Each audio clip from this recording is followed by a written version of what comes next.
Hi, everyone. Thank you again. I'm Denise Olson. I'm Director of Education Marketing at GBH. And for those of you not familiar with us, GBH is a flagship station in the public media network. We're based in Boston, and we're producers of probably some of your favorite PBS shows, including American Experience, Frontline, Nova, and many PBS Kids shows. We're also a partner with PBS in the digital learning platform PBS LearningMedia, which you'll be hearing a little bit more about in a minute. Tonight, we're partnered with the National Council for the Social Studies in presenting this webinar to you, and we're grateful to the Corporation for Public Broadcasting for funding our project. Next slide, please. And now I'd like to turn it over to Keely Mata from the National Council for the Social Studies. Thank you so much, Denise. My name is Keely Mata. I'm Education Programs Manager for the National Council for the Social Studies. We were founded in 1921, and we are the largest professional association in the country devoted solely to social studies education, and that includes all facets of social studies, not just history, civics, and government. So we also include geography, economics, archaeology as well, psychology, human rights, all of the social studies. So I am thrilled to be here tonight on behalf of NCSS and would like to thank GBH's work for and PBS on the work of this webinar. And I would also like to give a small plug for our annual conference coming up at the end of this year, which is going to be in November. We'll be in Boston from November 22nd to the 24th. We hope you will join us. Registration is open now.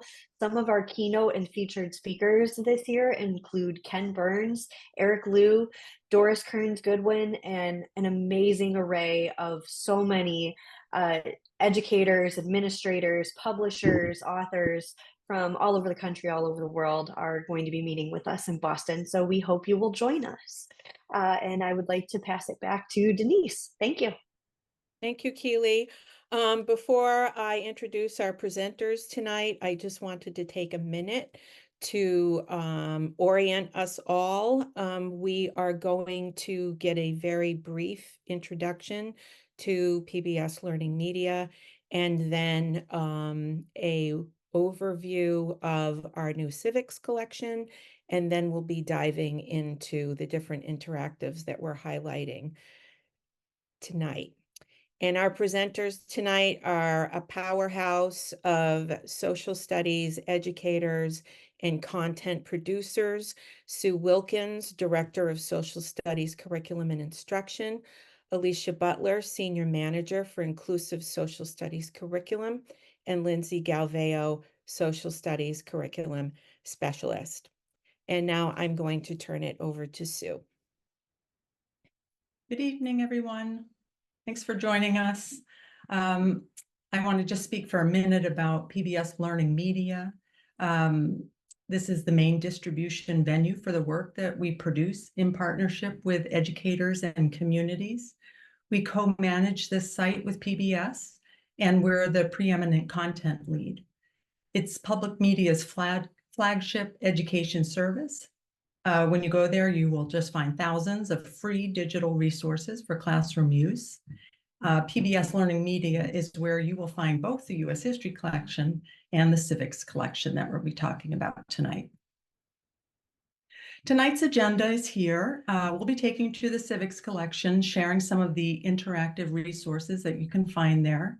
As we go along, please feel free to put any questions or comments in the chat, and one of us will respond. We, and likely you, know that the current civics instruction in the United States is falling short. Surveys and tests tell us that basic civics knowledge is in decline, and that schools are spending less time on history and civics content than was typical decades ago. This is one of the main reasons we decided to create the Civics Collection. But it also has given us this opportunity to think about new and different ways to both define what we mean by civics education and how do we think about how do we engage students in both civic knowledge and civic skills. So those are some of the things we'll talk about tonight. And as the team got ready to prepare our webinar for today, we sat with this quote for a little while, and this is what I wanted to start to kind of center our thinking for the evening or afternoon or morning, depending on where you are. So the quote from Martin West, who is a professor of education and dean at the Harvard Graduate School of Education, said, "One of the core purposes of education, both public and private, is to prepare students for civic life and to be effective citizens in our democracy. When students are unaware of our history and don't have a solid grasp of our fundamental political institutions, they're less prepared for civic life." So I'd love you all just to take a second to sit with the quote, look at it again, and share in the chat your initial reaction to this quote, what it means to you, and what you think it means to be effective citizens in our democracy. How should we prepare students to be effective citizens?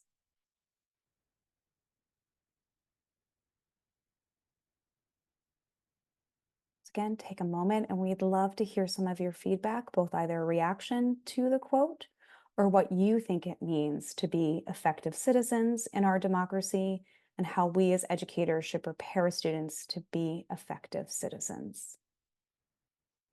Victoria shares that effective citizens are educated and participatory. I really like that.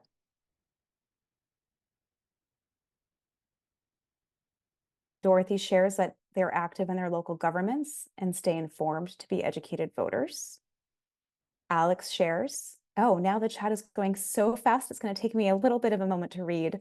Alex shares that effective citizens are understanding that we have a voice and find a way to use it. Open-minded, informed, educated comes from Mike. Monique says not just educate them, but give them time to prepare to be good citizens, time and a task. Mindy shares to the hosts and panelists that you need to be active in obtaining factual information. And then Alan, I really like this, a refusal to dehumanize other citizens, regardless of differing views. Suzanne shares that information is power. Eileen talks about the importance of voting and engaging in the public. Daryl shares about effective citizens can connect the past to the present and participate accordingly. These are really great. And I am so fantastic to see so many different responses. Looks like we have some other comments coming in on the importance of fostering critical thinking skills, communication, modeling civic engagement, seeing the whole picture, and understanding the difference between freedom and a dictator. So I'm so excited you're joining us tonight. I think we're going to have a lot of great resources for you to see. So I just want to quickly review our goals for this evening. And we always like to start each of our webinars with an essential question. So our essential question that we hope to answer tonight are, how can digital resources enhance students' civic learning, understanding, and engagement? Our objectives tonight are to introduce you all to the new Civics Collection on PBS LearningMedia. We'll also be introducing exemplar interactives from the Civics Collection to teach both content and skills. Many of you brought those up in your comments, and to provide examples of how interactive resources can be used in the classroom. And now we'd like to give you a brief overview of our Civics Collection. Consider this. Young people care about current events. They avidly consume news on social media and want to change the world around them. Yet half of 18 to 24-year-olds didn't vote in 2020, and less than 1 in 4 8th graders demonstrate proficiency in civics. Yesterday's civics isn't working for today's students. They don't see themselves and their lives reflected in the curriculum, and they don't feel prepared to participate in civic affairs. Democracy doesn't work without participation, and we need informed citizens more than ever. So how do we get kids civically engaged? Start in the classroom, with resources for educators to help equip and inspire their students to become thoughtful and active citizens. Developed by a team of veteran educators with input from teachers and youth, the Civics Collection on PBS LearningMedia is designed to give students the essential civics knowledge and key skills they need to participate in our democracy. Free, media-based materials, including interactive timelines, youth-facing video series, and student activities help students engage actively and develop deep civic understanding through historic and modern-day examples. And with multiple perspectives and diverse stories, they can connect and experience our country's rich tapestry. A new generation needs a new media-rich approach to teaching civics in the classroom. The Civics Collection on PBS LearningMedia. Okay, so I want to take you to the Civics Collection, and hopefully someone will put the link in the chat for you if you haven't visited already. The Civics Collection will have approximately 190 free supplemental media-rich resources for students in grades 6 to 12. The resources in the collection are organized by these 6 topics. And when you click into a topic,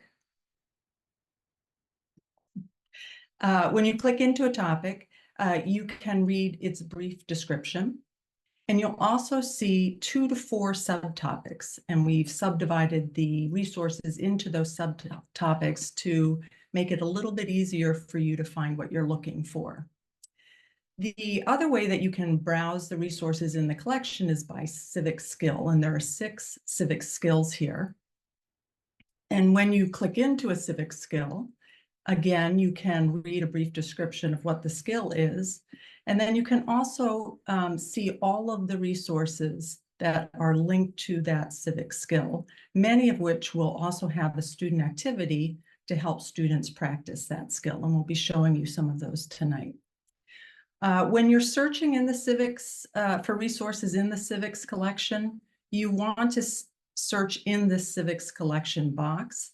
If you search up here, you will be taken out into PBS LearningMedia more generally, where there are thousands and thousands of resources. So to stay in the civics collection, you want to use this search box. And because we are still adding resources to the collection, and we will be doing so until the end of this year, we hope you will return frequently to see what's new.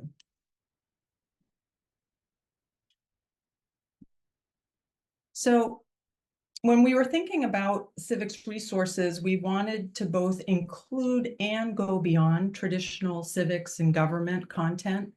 And so we came up with these 3 sort of big buckets that each of us will present on tonight. The first is foundational civics knowledge, or what we call sort of Civics 101. The next is understanding civics through applied or real-world examples, both in the past and in the present. And then participation and engagement in civic affairs. So I'm going to start with foundational civic knowledge. And these are the resources that teach about government institutions and processes or mechanics. And they include things like core principles. We will have videos on things like equality and justice and liberty, resources on the founding documents, and those core ideas and principles on which American democracy is built. But for us, this also includes citizens' rights and responsibilities that form the basis for civic action and engagement. So I'm going to go to the first resource I wanted to share with you. And this resource obviously speaks to that sort of core content, core knowledge. And this is an interactive lesson. And this interactive lesson will teach students about the Declaration of Independence and actually guide them through the document. Eventually, we'll have similar resources on the Constitution, on the Bill of Rights, and on the amendments after the Bill of Rights. Interactive lessons are student-facing, self-paced. They're organized around an essential question, and they're built on a platform that allows students to do their work directly in the lesson. In this particular lesson, students are working to answer this essential question. And the lesson begins with students filling in the first 2 columns of this chart: what you know, what you want to know. At the end of the lesson, this chart will reappear The information students have inputted here will show up on that last page, and then they'll just be asked to fill in this last column. So I'm going to show you a few pages from this interactive lesson. And on this page, students learn about some of the key events leading to the writing of the declaration to give them some historical context. And then they watch a short video on the drafting of the document itself, and then they're asked to answer a few questions. And again, they can do that right here in the platform and then just save their work. The next several pages lead students through the document itself. We've chunked the document into several more manageable sections. This one obviously is on the introduction to the declaration. I just want to point out here the embedded vocabulary. We know that it can be challenging for students to make sense of primary source documents, especially those written a long time ago. So here we've just provided a lot of vocab for students to help them out. And again, some tasks embedded on each page. There are 2 pages on the preamble. This page focuses on the Enlightenment influences in the preamble.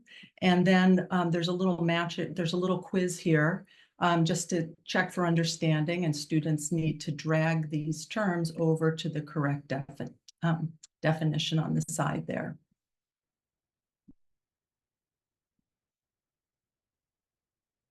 The grievances, as you know, that's the longest section, that's the longest part of the Declaration of Independence. And we pulled out 9 of the 27 grievances to feature here. And we have the original text in blue, as well as the historical context for each grievance in the gray. The resolution of independence, where the colonists actually assert their independence, is here. We've again chunked that into 2 different pieces. And so here they're identifying actions taken by the colonists to attempt to repair relations with Great Britain. And then here they are identifying some specific rights that colonists claim now that they're an independent. They are asserting their independence. And the last part of this lesson, students will learn how Lincoln and the Gettysburg Address helped to transform the way Americans view the Declaration, moving it from the nation's statement of independence to, I think, what we think of it today as is a statement of the values that bind Americans as a people and that reflects the enduring ideals that we still strive to achieve. And here you can see we pulled some text from the Gettysburg Address, and we're asking students to make a connection to the Declaration of Independence. And then here's that chart again. It would be filled in, these first 2 columns. Students would be asked to fill in the last column, and then they have the opportunity to write now an answer to the essential question and hopefully have the information now to do that. So that's an interactive lesson, and I know my colleagues will be sharing some other interactive lessons, a very popular type of resource on PBS LearningMedia. This is another aspect of foundational civic knowledge, government institutions and processes. And in the collection, you will find resources that help students learn about federalism and amending the Constitution, the 3 branches of government, the impeachment process, and more. But this is an interactive timeline. And I'm going to open that up for you. And an interactive timeline, this one focuses on the influence of Supreme Court decisions and how they shape the lives of all Americans, with specific focus, as you can see, on First Amendment and 14th Amendment cases. And a timeline is a little different than an interactive lesson. It's much more exploratory for students. They can read text. There are videos embedded in different events, historical images. They can move chronologically here, but I could imagine in a classroom, that you might assign some students just to look at First Amendment cases, and other students you might say you're going to look at 14th Amendment cases. The other option we always provide with our interactives is we always create independent student activities. And these guide students through interactives and help them focus on information that will help them to answer the essential question. Very clear step-by-step directions for students. And the essential question in this case is, how have Supreme Court decisions shaped the rights exercised by US citizens? So again, you can use this, or you can use the timeline in some other fashion that makes sense for you and your students. And the final component of foundational knowledge for us involves the role of citizens. And many of the Civics Collection's resources focus not on iconic political leaders, but on everyday citizens, organizations, and grassroots movements. Many of those resources emphasize citizens' rights, but this particular video highlights citizens' duties and responsibilities. So I think this is a great launching point for discussion in class, but I want to use this just to point out our support materials here on the right-hand side. So if we were in the student view of this resource, they would only see these, but I'm in teacher view, so I get to see everything here. And every resource in the Civics Collection at a minimum has teaching tips for teachers and discussion questions for students. So let's just quickly take a look at teaching tips. This is a way for us to share with you the educational intent behind the resource and to provide some suggestions for how you could use the resource in your lesson or curriculum. They all follow the same template or format. They all have essential and supporting questions. We identify the relevant civic skill. Every resource in the Civics Collection is tied to one or more of the founding documents. Suggestions for what to do before students use the media. This could be questions you might want to ask students. This could be important vocab that students should know. It could be content you should have covered with students prior to watching the media. And there's always a quick warm-up activity, which is just a way to help students relate the media content to their lives. While viewing questions help keep students focused on the relevant information in the media. After viewing questions are suggestions for what you might want to discuss further with students before you move on with your lesson. And taking it further is a section where we provide activity suggestions if you want to extend the learning, if you want to try and connect it to other related events or issues, or maybe even have students go off and do some additional research and then come back and share with the class. So every resource has teaching tips, every resource has discussion questions, and these are 3 to 5 critical thinking questions based on the media. And these could be used as an exit ticket or perhaps as a homework assignment. Okay, so now I'm going to turn things over to my colleague, Alicia. Hello, everyone. Hello. I'm going to talk about new interactives and being able to teach understanding through applied historical and present day examples. You know, history can be a perfect medium to teach civics, but perhaps no better example can be seen in the story of freedom schools. Next slide. Now, for those of you that might be unfamiliar, freedom schools were established by SNCC volunteers in Mississippi in 1964. They wanted to use education to empower young Mississippians who were deprived of quality education and resources. The curriculum was rooted in the lives of Mississippians, and it focused on Black history and civics. And I'd like to play a clip from one of our Amex media resources that sheds more light on their story.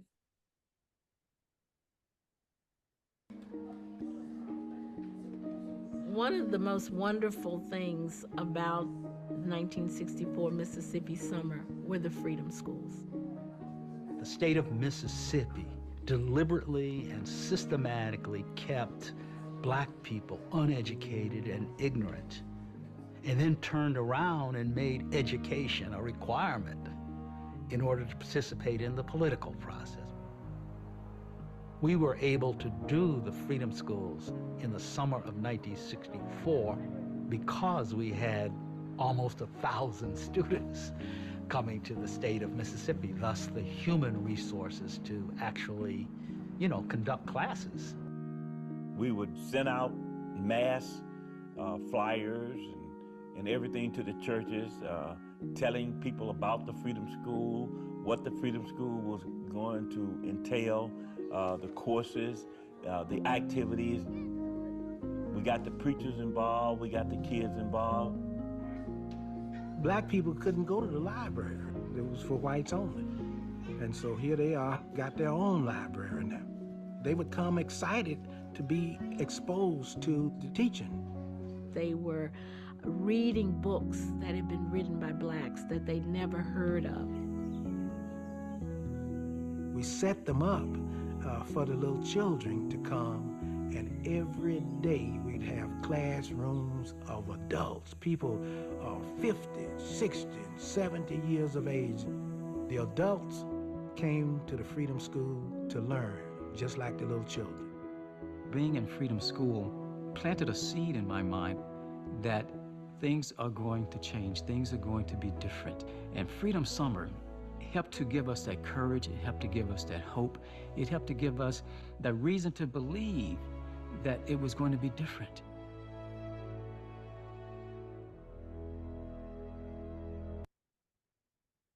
Now, listen, I have to admit, not only did I, as an educator, find their stories just absolutely remarkable, but I was even more impressed with the outcome of their efforts. For a historic number of those same students went on to run for public office and actually win and hold public office. Next slide. Historically marginalized groups fought for and found ways to participate in civic life, advocate for change, shape our government, and expand rights. An incorporation of their stories in our classroom are essential because they can provide inspiration for students who feel that they're not members of groups that can effectively influence government policy. They're examples of how traditional systems could be used to make their voice heard and affect change, as well as non-traditional examples of civics in actions. Next slide. Our resources provide much needed historical context that helps students to better understand the essential question or civics theme and make civics stick and actually matter. Because we all know that civics is not just about memorizing the mechanics of government. Next slide. In this IL, Enslaved Women Seeking Freedom Through the Courts, students are introduced to enslaved women like Elizabeth Freeman, whose lawsuits claiming Massachusetts violated their constitution and the ideals of the Declaration of Independence by allowing slavery. She not only helped her secure her own freedom, but influenced the civic character of her local community. Next slide. Students also explore little-known cases, excuse me, like that of Rosamond Bentley. Now, I really enjoyed her story because she isn't too far from where I currently live. Like Freeman, she used the Maryland courts in 1779 to sue for her freedom, arguing that because her great-great-grandmother was a white indentured woman, she and her children should legally be free. We include actual copies of her manumission papers so students can see that these people really did exist, and the stories of their triumph are real and tangible. Next slide. Our ILs give marginalized people a voice and shows how they fought back and that they did utilize many different civic avenues to obtain their freedom and the freedom of their family. Now, I love this slide from Sojourner Truth when she sued the state of New York to regain custody of her son, Peter, who had illegally been sold out of state before he would have been emancipated. Her lawyer stated, quote, that she expects and she believes to be able to prove that her son has been illegally taken to another place, contrary to the laws of the state. Sojourner knew the law, she had faith she could prove her case, and she was willing to use the courts to regain custody of her child. You know, one of the current arguments that I hear many of my students say today is that the laws just weren't built to protect marginalized groups. Truth is an example of someone who could have definitely felt that same way, but she didn't give up, and she still tried to use the courts to regain her child, and she was successful. Next slide. Our independent student activity workshop sheets guide students as they navigate through the interactive lesson. They come complete with higher order thinking questions, opportunities to practice historical skills like cause and effect, and they're crafted with struggling readers in mind, for they include graphic organizers to help students engage and comprehend the material. Next slide. Now, you know, this issue with civic apathy and cynicism is real. And it affects not just our students, but it can affect adults and professionals as well. I know sometimes I've been there. Like take this recent article from The Guardian where climate scientists were interviewed, and many of them basically expressed their disbelief that they could actually influence government policy enough to meet their climate goals. However, what I really liked about this article is that almost all of the individuals interviewed also expressed how much young climate activists were giving them hope and encouraged them to continue pushing for climate reform. Next slide. So history provides examples of how groups have been able to influence government policy on what seems like just stalwart issues. History can provide lessons on strategy, leadership, finding allies, disseminating information, holding politicians accountable, and using technology. This particular IL, Taking Action for a Clean Environment, walks our students through these different areas with historical examples. Next slide. So in this video, Misra, an 18-year-old from New York City, was concerned about how difficult it was for residents of her urban community to get to a nearby park. She was using survey results, and she held a youth-led press conference, and she successfully spurred local authorities to improve transportation access to the park. Amazing story. Next slide. And then you have consumer activism. We all know that that was a strategic tool that was actually used during the civil rights movement. Well, this part of the IL not only provides a clear definition of what consumer activism actually is, but it also includes a video that highlights how Jessica, a high school student and leader of Teens for Safe Cosmetics, encouraged consumers to pressure a multinational corporation to change how it makes beauty products. Just amazing. Next slide. What I really like about this IL too is that it ends by allowing the space for students to actually reflect on an issue that's important to them and then use what they learn to structure a step-by-step action plan. Students get to formulate plans on how they could be civically engaged despite not being of voting age. Next slide. However, listen, it's got to be stated that we live in an unprecedented time where access to information is available to students at historic levels. But students need to be able to sift through that information on their path to becoming civically engaged. Our students really need to be able to identify bias in word choice, context, evidence, multiple perspectives. And in this interactive, we provide opportunities for students to review what makes a word choice free of bias and to practice applying what they've learned. Next slide. Students are initially given fictional stories about realistic issues without identification of any words that are biased. Next slide. But then they're given the article with highlighted words that demonstrate word bias, and then they get another slide with the variation of that same text with fair and balanced word choice to help students recognize the difference. They'll get the same opportunities to recognize contextual, evidence-based, and perspective bias and additional fictional stories throughout this interactive. Next slide. In the accompanying independent student activity, students are presented with new fictional stories with either bias or non-biased characteristics in the categories that were presented in the interactive. But now students are going to have to be able to make the determination on their own, and they got to use and apply what they learned in the interactive to identify those words and phrases that are either fair and balanced or biased. What I also like about our independent activities is that oftentimes before the students are able to complete the activity, they're encouraged to reflect on the importance of media literacy and their roles as future policymakers. And so I'm now going to turn it over to Lindsay, who's going to speak on teaching civic engagement and participation in civic affairs. Thank you so much, Alicia. So I do want to show you a few more interactive lessons and some new media that will help examine ways that you can teach civic engagement and ways that students can really participate with civics every day. So the first interactive lesson that I want to show you really ties together two approaches of our civics collection. It pairs the applied examples of civics past and present with civic engagement and participation that Sue had mentioned earlier in the presentation. So this lesson shows something that we might take for granted or find commonplace, such as curb cuts in the sidewalk that provide easier access from the street to the sidewalk when crossing a road. This push to have curb cuts created had activist roots, starting in a town in Michigan after World War II, with the intention of making urban centers more accessible for those with disabilities. These efforts continued, grew, and eventually became part of the Americans with Disabilities Act, or the ADA, which was signed into law in 1990. But curb cuts had a far greater impact, and today we call that the curb cut effect, by providing far broader impacts than the legislation had originally intended. So I just want to give you a second to think about how curb cuts make our lives easier. It allows us to push strollers, ride our bikes, deliver packages or groceries, move luggage around downtown.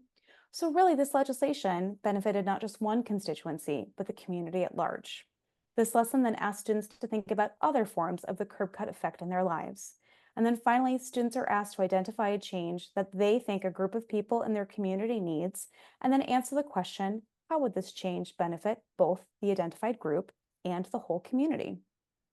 From this interactive lesson, students will both reflect on the historic ways that even one advocate can bring about a change and how it can benefit all citizens, while empowering students to consider the ways in which they can bring about civic change themselves. I'm also really excited to show some new features that we have for our interactive lessons that make them more accessible for students. We are so lucky to have the ability of our interactive lessons to deliver text to speech. Now, this is the first interactive lesson that we've piloted with this. Others will, text to speech will continue to roll out throughout the collection. Text to speech was originally intended to help people who are visually impaired and or live with disabilities get the information that they need. But as I'm sure you know, or many of you know, that today text to speech helps students who struggle with reading and can assist all students with writing, editing, and even focusing. So I want to just show how our text to speech works. Examples of the curb cut effect. Today, there are many other examples that fall under the curb cut effect. Here are just a few. And in the next few months, all student-facing materials will also be available in Spanish. And our interactive lessons are already 508 compliant for students with disabilities who are using assistive technologies.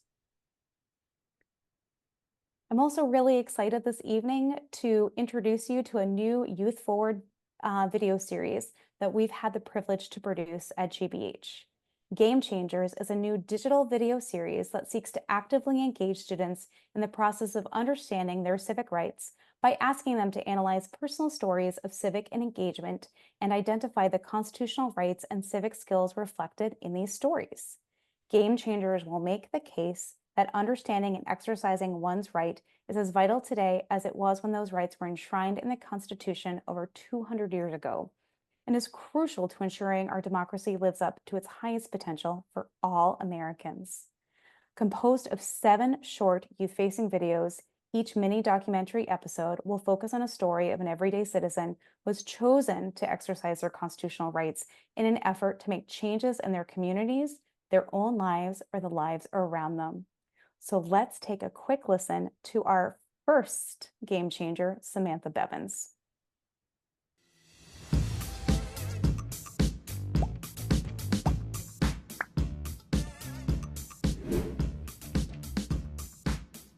Hi guys, I'm here at the State House. I'm here with the Election Laws Committee Chair for my bill. This is super exciting to be in a place where all decisions are made. The best thing you can do to be an actively engaged civilian and citizen of the United States is to exercise your right to vote. The problem I learned in my community was that 27 other states and Washington, D.C. have a law that already exists that allows 17-year-olds who will be 18 by the general election, but who are still 17 for the preceding primary, to vote in those primaries.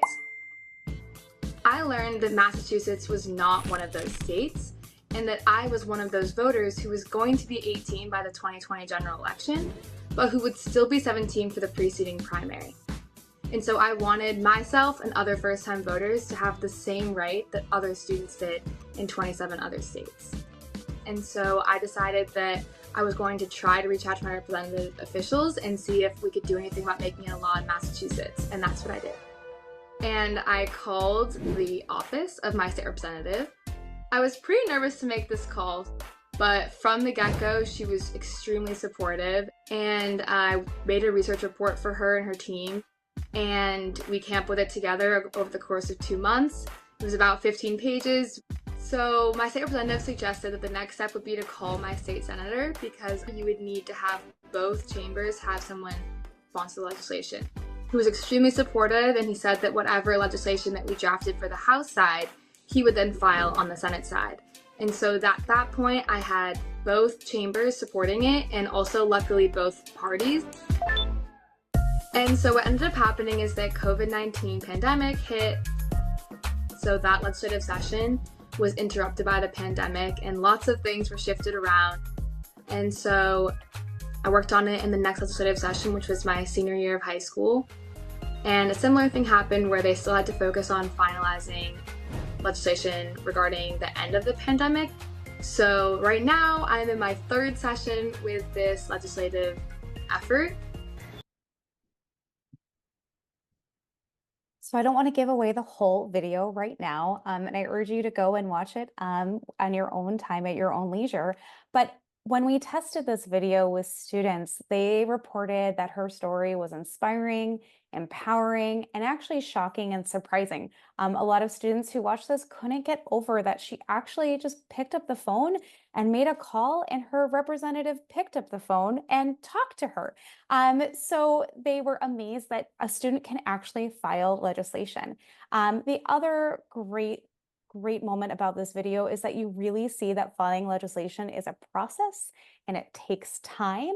It might not happen on your first try, your second try, or your third try, but anything really is possible if you have a positive mindset. And young people really saw that they can demand to have their voices be heard. And so we're so excited to offer support materials that accompany this video. And then again, I hope it offers a really engaging moment with your students in the classroom. And finally tonight, I want to take a deeper examination into the ways that teachers can model and help students practice the skill of civil discourse by using our Civics Collection. Civil discourse seeks to gain understanding, generate knowledge, and vibrant discussion, and overall improve public life.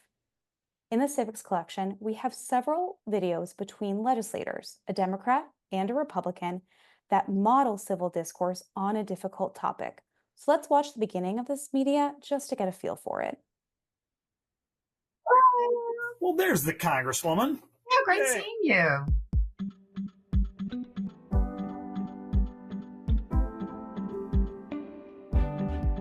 American government is about fairness and representation, but the Electoral College is neither fair nor representative. It's a relic of the past, put in place over 200 years ago by the founders, who did not trust the people to vote directly because of the large number of slaves at the time. As a result, we now have a bizarre system where a select number of swing states have outsized influence and where the loser of the popular vote can win the presidency.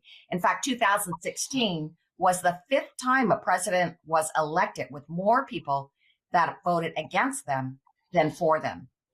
Campaigns should be about reaching as many people as possible. The Electoral College, though, is about reaching only the voters in specific states who can tip the balance. And in fact, in the run-up to the 2020 election, the Biden and Trump campaign spent $700 million on TV in just 14 states. In fact, 85% of that went to just 6 states. And on the other hand, you have California, which received almost no attention. The president is the truly national office in the country, and it should reflect national preferences through a popular vote. All right, so our country is a great country, and one of the things that's made it great is the fact that the president, to be elected, has to appeal to a broad coalition geographically. Now, our founders weren't perfect, but they were right to be concerned about the concentration of power, particularly the concentration of geographic power. Now, we can call this thing a relic, we can call it bizarre, but the reality is it's not just the United States that has had these concerns. Look at the United Nations. We would all know that it wouldn't be appropriate for China to have 130 times more voting power than Greece or the South Sudan. We know that it would seem odd and not appropriate for China to have 300 times the voting power of New Zealand or Ireland. The more diverse your coalition, The more diverse your confederation, the more important it is to have a voting system that relies more on more than just raw population. What I love about this conversation is it does a great job demonstrating the ways in which legislators can meaningfully engage in a policy topic. They can respectfully disagree. They model respect for one another. They use facts to explain their positions, and they listen. And they also try to seek potential areas of compromise or consensus. And then we turn it over to you and your students to practice the skill of civil discourse among each other. Students can then use our independent student activities. You've already seen them tonight, but what's also really great about our independent student activities is that they're designed so students can use them with little to no teacher support. So it really offers you the opportunity to circulate the room, have conversations, and have them work together in a really meaningful way, and figure out how to practice and have civil discourse. So there are norms for conversation, there are sentence starters and guiding questions that will allow your students to thoughtfully engage with issues. And again, practice civil discourse. It's a skill that we really need to build those muscles on. And then it's also really important through this activity that students see that civil discourse does not mean complete agreement. In fact, democracy is strengthened when we bring different solutions and ideas to the table. We have shown you so many different resources tonight, and this is just a sneak little preview of what's in our Civics collection. And again, what's being published every single week in our Civics collection. So we have a few more minutes, and I just wanted to take a moment to ask all of you, which resource are you most excited about using in your classroom this year from our Civics collection, and why? So I'll give everyone a minute. We're excited to hear what's exciting you. Tony is going to use media bias, maybe this week. What do you think? Layla's going to use the ones with text to speech. I hope you check them out.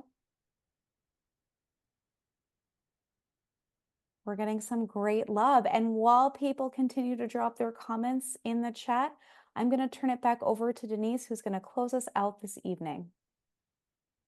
Thank you, everybody. And as you're putting your the resources you're interested in the chat, feel free also to put in any questions that you might have. We've got a little bit of time, and we'll be able to answer those. I'd also like to encourage everyone to visit PBS LearningMedia and look at some of the other collections that we have on the platform. There's just a small selection here. We're really proud of all of these, but particularly of our U.S. history collection. And we've also got collections that are derived from some national broadcasts, as you can see here. Next slide, please. This webinar tonight was the second in our 2024 series of civics webinars. The third will be coming up on October 17. We'll be doing that with the Bill of Rights Institute and, of course, our friends from NCSS. You'll be receiving the information to sign up for this and our other webinars in the follow-up materials that you'll receive tomorrow, about 24 hours after this webinar. And then coming up at the end of October, October 30, is our webinar with StoryCorps. There are or will be some StoryCorps resources in the Civics collection. And so we have an exciting webinar planned that night featuring special guest Jason Reynolds. Next slide, please. If you miss any of our webinars or you just want to go back and catch something, feel free to view our webinar recordings at your convenience. You can find them on our YouTube channel. We've got the URL here. Again, that will also be in the follow-up materials. And we've got webinars on a variety of topics. And here on the lower left, you'll see the first webinar in the series, which was on civil discourse and modeling civil discourse with your students. Next slide, please. You heard about NCSS at the top of the hour. We're very excited that the conference is in Boston this year, and we'll be there in force. Please come see us if you're at NCSS. Please especially come to our pre-conference open house at our Boston Public Library studios. We'll have panels and giveaways, and even if you're not going to NCSS, but you're in the area, stop by our event. Information about it will be in our follow-up materials. Next slide. Finally, we want to hear what you thought about tonight's webinar.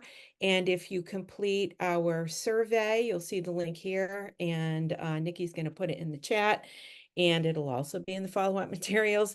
You can complete the survey, and once you do, you will receive a participation certificate that you can bring to your administration for credit.